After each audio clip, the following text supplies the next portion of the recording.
Hi, in this version we want to talk about using LibreOffice data for international languages. For example, we have here a date for English, German and French. It's the same date. We copy with formula from one row to another, but we want to express it in the language of the speaker. So for the English version, let's change here to English US and let's choose this version here with Sunday, December 31, 2000. For German, let's choose here, let's choose Germany, and Freitag, let's choose this version here. It's Sonntag, 31. Dezember 2000.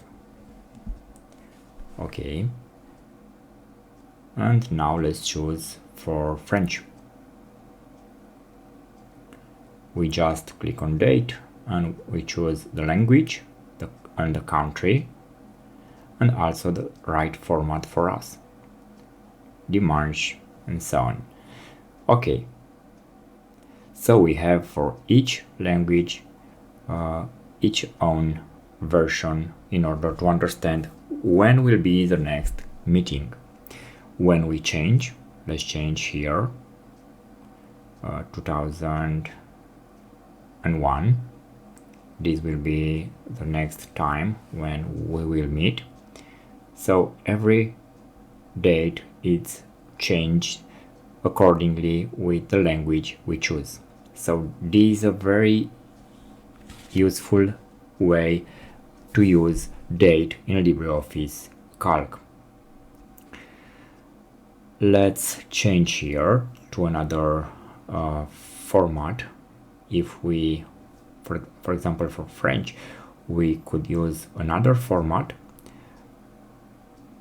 or we could choose a format that it's using the hour. So we have the hour, but in this case we don't have for each language its version. It's something international. In this case we have just numbers and every version is the same. So I hope this was helpful. Thanks for watching and please subscribe for more video. Thank you.